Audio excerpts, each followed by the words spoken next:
നമസ്കാരം. മലയാളി വാർത്തയിലേക്ക് സ്വാഗതം. പ്രധാനമന്ത്രി ബെഞ്ചമിൻ നെതന്യാഹുവിന്റെ നയങ്ങളുടെ ഫലമായി ഇസ്രയേൽ തകർച്ചയുടെ വക്കീലാണെന്ന് മുൻ പാർലമെന്റ് അംഗം. വളരെ ആഴത്തിലുള്ള ഭരണഘടനാ പ്രതിസന്ധിയിലൂടെയാണ് രാജ്യം കടന്നുപോകുന്നത്. മുഴുവൻ ഭരണകൂടത്തിന്റെയും തകർച്ചയ്ക്ക് സാധ്യതയുണ്ട്. ഇടതുപക്ഷ മെറൈറ്റ്സ് പാർട്ടിയിലെ നെസറ്റ് മുൻ അംഗം മോഷെ റാസ് ഒരു മാധ്യമത്തിന് നൽകിയ അഭിമുഖത്തിലാണ് ഇക്കാര്യം വ്യക്തമാക്കിയത്. ഇസ്രയേലിനുള്ളിലെ വിഭാഗീയത ഫലസ്തീനുമായി ബന്ധപ്പെട്ടതല്ലെന്ന് മോഷെ റാസ് വ്യക്തമാക്കി. നെതന്യാഹുവിന്റെ പിന്തുണക്കാരും എതിരാളികളും തമ്മിലാണ് യഥാർത്ഥ ഭിന്നിപ്പ്. ജനാധിപത്യത്തെ ദുർബലപ്പെടുത്തുക, അഴിമതി, അവകാശ ലംഘനങ്ങൾ തുടങ്ങി നെതന്യാഹു ചെയ്യുന്ന എല്ലാ കാര്യങ്ങളെയും അദ്ദേഹത്തിന്റെ പക്ഷത്തുള്ളവർ പിന്തുണയ്ക്കുന്നു. എന്നാൽ നെതന്യാഹുവിന്റെ എതിരാളികൾ ശക്തമായ ഭാഷയിൽ പ്രതികരിച്ചു. ഇതാണ് യഥാർത്ഥ പ്രശ്നം. ഇപ്പോൾ നടക്കുന്ന അത്തരം ശക്തമായ പ്രതിഷേധങ്ങൾ ഇതിനു മുൻപ് ഒരിക്കലും ഇസ്രയേൽ അഭിമുഖീകരിച്ചിട്ടില്ലെന്നും അദ്ദേഹം ചൂണ്ടിക്കാട്ടുന്നു. സർക്കാർ സമീപനങ്ങൾക്കെതിരെ സമീപ ദിവസങ്ങളിൽ ഇസ്രയേലിലുടനീളം ബഹുജന പ്രതിഷേധങ്ങൾ പൊട്ടിപ്പുറപ്പെട്ടിരുന്നു. ഇസ്രയേലി ബന്ദികളുടെ ജീവൻ അപകടത്തിലാക്കുന്നത് ഒഴിവാക്കാൻ ഗാസയിൽ ഇസ്രയേൽ വ്യോമാക്രമണം നിർത്തണമെന്ന് പ്രതിഷേധക്കാർ ആവശ്യപ്പെട്ടു. രാജ്യത്തെ ജനങ്ങളുടെ വലിയൊരു ഭാഗം ഇതിനെ പിന്തുണയ്ക്കുന്നുണ്ട് എന്നും റാസ് പറഞ്ഞു. ഇസ്രയേൽ ഒരു ഭരണഘടനാ പ്രതിസന്ധിയിലേക്കാണ് നീങ്ങുകയെന്നും എന്നാൽ ഒരു ആഭ്യന്തര യുദ്ധം ഉണ്ടാകുമെന്ന് പറയാൻ ആകില്ലെന്നും അദ്ദേഹം പറയുന്നു. എന്നാൽ ഫലസ്തീനിലെ ഇസ്രായേൽ സൈനിക നീക്കം രാജ്യത്ത് വലിയ പ്രതിസന്ധിക്ക് വഴിവെച്ചതായി നേരത്തെ തന്നെ റിപ്പോർട്ടുകൾ വന്നിരുന്നു. ഫലസ്തീനിൽ ആക്രമണങ്ങൾ ആരംഭിച്ചതിന് പിന്നാലെ ഇസ്രായേൽ സാമ്പത്തിക, സാമൂഹിക, വൈകാരിക, രാഷ്ട്രീയ മേഖലകളിലെല്ലാം അഭൂതപൂർവമായ പ്രതിസന്ധിയിലേക്ക് കൂപ്പുകുത്തിയിരിക്കുകയായിരുന്നു എന്നാണ് റിപ്പോർട്ടുകൾ. മുഖ്യധാരാ മാധ്യമങ്ങൾ സത്യം മറച്ചുവെക്കാൻ ശ്രമിക്കുമ്പോൾ കണക്കുകൾ കാണിക്കുന്ന വസ്തുത മറ്റൊന്നാണെന്നും റിപ്പോർട്ടുകൾ ചൂണ്ടിക്കാണിച്ചിരുന്നു. 2025 മാർച്ച് 21 ഏറ്റവും പുതിയ വിവരങ്ങൾ പ്രകാരം അഭൂതപൂർവമായ സാമ്പത്തിക നഷ്ടങ്ങളാണ് ഗാസയിൽ സൈനിക നടപടിക്ക് പിന്നാലെ ഇസ്രയേൽ അഭിമുഖീകരിക്കുന്നത്. യുദ്ധഭീതിയിൽ നിരവധി പേർ രാജ്യം വിട്ടുവെന്നും സംഘർഷം വലിയൊരു വിഭാഗം ഇസ്രയേലി ജനതയെയും മാനസിക ആഘാതങ്ങളിലേക്ക് തള്ളിവിട്ടുവെന്നും വിവിധ റിപ്പോർട്ടുകൾ വ്യക്തമാക്കുന്നു. മുൻ മൊസാദ് മേധാവിയും മുൻ പോലീസ് കമ്മീഷണറും ഉൾപ്പെടെയുള്ള ഉന്നത ഉദ്യോഗസ്ഥർ സർക്കാരിനെതിരെ പരസ്യമായി രംഗത്ത് വന്നത് വലിയ പ്രതിസന്ധി സൃഷ്ടിച്ചിട്ടുണ്ട്. ഈ സംഭവ വികാസങ്ങൾ ഇസ്രയേലിനെ ആഗോളതലത്തിൽ എക്കാലത്തെക്കാളും ദുർബലപ്പെടുത്തുകയും കൂടുതൽ ഒറ്റപ്പെടുത്തുകയും അന്താരാഷ്ട്ര പിന്തുണ നഷ്ടപ്പെടാൻ കാരണമാവുകയും ചെയ്യുമെന്ന് റിപ്പോർട്ടുകൾ വ്യക്തമാക്കുന്നു. ഇതിനിടെ ഹമാസ് ബന്ദികളെ മോചിപ്പിക്കുന്നില്ലെങ്കിൽ ഗാസയുടെ ഒരു ഭാഗം പിടിച്ചെടുക്കുമെന്ന് ഇസ്രായേൽ പ്രധാനമന്ത്രി ബെഞ്ചമിൻ നെതന്യാഹു ഭീഷണി മുഴക്കി. ബന്ദികളെ വിട്ടയക്കാൻ വൈകും തോറും തിരിച്ചടി അതിശക്തമായിരിക്കുമെന്നാണ് അദ്ദേഹം വ്യക്തമാക്കിയത്. അമേരിക്കൻ നേതാക്കളുമായി ഇസ്രായേൽ മന്ത്രി റോൺ ഡെർമാർ വാഷിംഗ്ടണിൽ ചർച്ച നടത്തുന്നതിനിടെയാണ് നെതന്യാഹുവിന്റെ പ്രതികരണം. ഈജിപ്ത് മുന്നോട്ട് വച്ച പുതിയ വെടിനിർത്തൽ നിർദ്ദേശങ്ങളോട് അമേരിക്കയും ഇസ്രയേലും അന്തിമ നിലപാട് ഇനിയും വ്യക്തമാക്കിയിട്ടില്ല. സുരക്ഷാ വിഭാഗം നേതാക്കളുടെ യോഗത്തിൽ ഗാസയിൽ സൈനിക നടപടി ഘടിപ്പിക്കാൻ നെതന്യാഹു നിർദ്ദേശം നൽകിയതായി ഇസ്രയേൽ മാധ്യമങ്ങൾ റിപ്പോർട്ട് ചെയ്തു. ഇതിന്റെ ഭാഗമായി ഗാസയിലെ വിവിധ പ്രദേശങ്ങളിൽ നിന്ന് ഒഴിഞ്ഞുപോകാൻ ജനങ്ങൾക്ക് ഇസ്രയേൽ മുന്നറിയിപ്പ് നൽകി. സെയ്തൂൻ, ടെൽ അൽ ഹവാബ് തുടങ്ങിയ പ്രദേശങ്ങളിലുള്ളവർക്കാണ് മുന്നറിയിപ്പ് നൽകിയത്. ഗാസയിൽ നിന്ന് ബെർഷബയ്ക്ക് നേരെ ഹമാസ് പോരാളികൾ അയച്ച റോക്കറ്റുകൾ പ്രതിരോധിച്ചതായി ഇസ്രയേൽ സേന അറിയിച്ചു.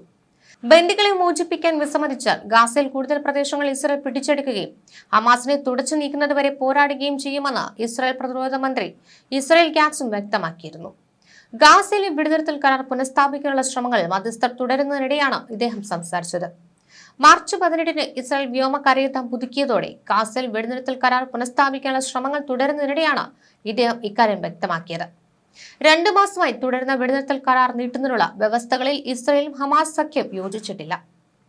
2023 ഒക്ടോബർ 7 തീവ്രവാദികൾ അതിർത്തി കടന്നുള്ള ആക്രമണത്തെ തുടർന്ന് ഗാസയിൽ ഹമാസിന്റെ ഭരണവും സൈനിക ശക്തിയും ഇനി ഒരിക്കലും അംഗീകരിക്കില്ലെന്ന് ഇസ്രയേൽ അറിയിച്ചു. നൂറുകണക്കിന് ഫലസ്തീനികളെ കൊന്നൊടുക്കിയ ഉപരോധിച്ച എൻക്ലോവിൽ വീണ്ടും ബോംബാക്രമണം ആരംഭിക്കുന്നതിനെ തുടർന്ന് മധ്യ തെക്കൻ ഗാസ മുനമ്പിൽ തങ്ങളുടെ സൈനിക കേന്ദ്രീകൃത കരസേനാ നടപടി ആരംഭിച്ചതായി കഴിഞ്ഞ ആഴ്ച ഇസ്രയേൽ സേന വ്യക്തമാക്കിയിരുന്നു. ഇസ്രയേൽ പ്രധാനമന്ത്രി ബെഞ്ചമിൻ നെതന്യാഹു പുതിയ പ്രചാരണത്തിന്റെ ലക്ഷ്യം ഇസ്ലാമിക തീവ്രവാദികളെ ശേഷിക്കുന്ന ബന്ദികളെ മോചിപ്പിക്കാൻ നിർബന്ധിക്കുക എന്നതാണ് എന്ന് പറയുന്നു.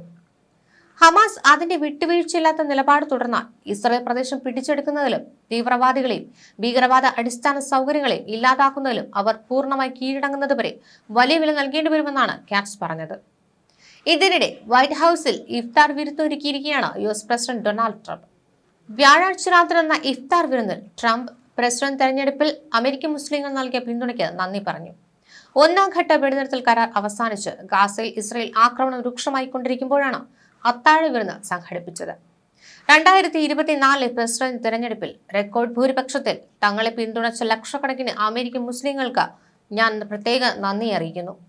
ഇത് അവിശ്വസനീയമായിരിക്കുന്നു. ഞങ്ങൾ നിങ്ങളോടൊപ്പം അല്പം മന്ദഗതിയിലാണ് തുടങ്ങിയത്, പക്ഷേ ഞങ്ങൾ ഒപ്പമെത്തി. നവംബറിൽ മുസ്ലിം സമൂഹം ഞങ്ങൾക്കൊപ്പം ഉണ്ടായിരുന്നു. ഞാൻ പ്രസിഡന്റ് ആയിരിക്കുമ്പോൾ ഞാൻ നിങ്ങൾക്കൊപ്പം ഉണ്ടാകും, ട്രംപ് പറയുന്നു. പുണ്യമാസത്തിൽ എല്ലാ ദിവസവും മുസ്ലിങ്ങൾ പ്രഭാതം മുതൽ പ്രദോഷം വരെ ഉപവസിക്കുന്നു. പ്രാർത്ഥനയിലും ദൈവത്തോടുള്ള ഭക്തിയിലും ശ്രദ്ധ കേന്ദ്രീകരിക്കുന്നു.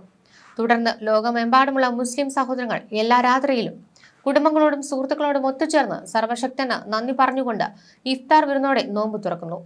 നാം എല്ലാവരും ലോകമെമ്പാടും സമാധാനം തേടുന്നു എന്നാണ് അദ്ദേഹം കൂട്ടിച്ചേർത്തത്. 2023 ഒക്ടോബർ മുതൽ ഇസ്രായേലും ഹമാസും തമ്മിലുള്ള സംഘർഷം നിലനിൽക്കുന്ന മിഡിൽ ഈസ്റ്റിൽ സമാധാനം സ്ഥാപിക്കാനുള്ള തന്റെ ഭരണകൂടത്തിന്റെ നയതന്ത്ര ശ്രമങ്ങളെ US പ്രസിഡന്റ് എടുത്തു പറഞ്ഞു. യമനിലെ ഹൂതി വിമതർക്കെതിരെയുള്ള US സൈനിക നടപടികൾ ചർച്ച ചെയ്യാനുള്ള ഗ്രൂപ്പിൽ the Atlantic magazine editor in chief Jeffrey Goldberg ഇടപെട്ടതിനെ തുടർന്ന് വൈറ്റ് ഹൌസും സമ്മർദ്ദത്തിലാണ്. ഈ ഗുരുതര വീഴ്ച ദേശീയ സുരക്ഷയെക്കുറിച്ചും വിവരങ്ങൾ രഹസ്യമാക്കി വച്ചിട്ടുണ്ടോ എന്നതിനെക്കുറിച്ചും ആശങ്കകൾ ഉയർത്തിയിട്ടുണ്ട്. ഗാസയിൽ ഇസ്രായേൽ കൂട്ടക്കുരുതി തുടരുകയാണ്. കഴിഞ്ഞ 24 മണിക്കൂറിനിടെ 40 പേരാണ് കൊല്ലപ്പെട്ടത്. ആയിരക്കണക്കിന് ഫലസ്തീനികൾ കടുത്ത പട്ടിണിയും പോഷകാഹാരക്കുറവും നേരിടുകയാണെന്ന് UN അറിയിച്ചു. ഗാസയിലെ മാനുഷിക പ്രതിസന്ധിക്ക് പരിഹാരം കാണാൻ അടിയന്തര UN രക്ഷാസമിതി വേണമെന്ന് ബ്രിട്ടനും ഫ്രാൻസും പ്രതികരിച്ചു. വെടിനിർത്തൽ ചർച്ചയ്ക്ക് വഴിയൊരുക്കാൻ ഈജിപ്ത് സംഘം ദോഹയിലേക്ക് പുറപ്പെട്ടു. ഗാസയിലേക്ക് സഹായം അനുവദിക്കണമെന്ന മനുഷ്യാവകാശ സംഘടനകളുടെ ആവശ്യം ഇസ്രായേൽ സുപ്രീം കോടതി തള്ളി. കഴിഞ്ഞ 24 മണിക്കൂറിനിടെ 40 പേരാണ് ഗാസയിൽ കൊല്ലപ്പെട്ടത്. ആയിരക്കണക്കിന് പലസ്തീനികൾ കടുത്ത പട്ടിണിയും പോഷകാഹാരക്കുറവും നേരിടുന്നുവെന്ന് UN അറിയിച്ചു. ഗാസയിലെ മാനുഷിക പ്രതിസന്ധിക്ക് പരിഹാരം കാണാൻ അടിയന്തര UN രക്ഷാസമിതി ചേരണമെന്ന് ബ്രിട്ടനും ഫ്രാൻസും പ്രതികരിച്ചു. വെടിനിർത്തൽ ചർച്ചയ്ക്ക് വഴിയൊരുക്കാൻ ഈജിപ്ത് സംഘം ദോഹയിലേക്ക് പുറപ്പെട്ടിട്ടുണ്ട്. ഗാസയിലേക്ക് സഹായം അനുവദിക്കണമെന്ന മനുഷ്യാവകാശ സംഘടനകളുടെ ആവശ്യം ഇസ്രായേൽ സുപ്രീം കോടതി തള്ളി. ഇതിനിടെ കഴിഞ്ഞ മണിക്കൂറുകളിൽ യമനിൽ നിരവധി ഹൂതി നിയന്ത്രണത്തിലുള്ള പ്രദേശങ്ങളിൽ US സൈന്യം ആക്രമണം നടത്തി. ആകെ 37 വ്യത്യസ്ത ആക്രമണങ്ങൾ റിപ്പോർട്ട് ചെയ്യപ്പെട്ടിട്ടുണ്ട്. ഇതിൽ 8 ആക്രമണങ്ങൾ അമ്രാൻ ഗവർണറേറ്റിലെ ഹാഡ് സുഫിയാൻ ജില്ലയിലെ ബ്ലാക്ക് മൗണ്ടൻ പ്രദേശത്തെ ലക്ഷ്യമിട്ടായിരുന്നു. ഇതുവരെ ആളപായമൊന്നും റിപ്പോർട്ട് ചെയ്തിട്ടില്ല.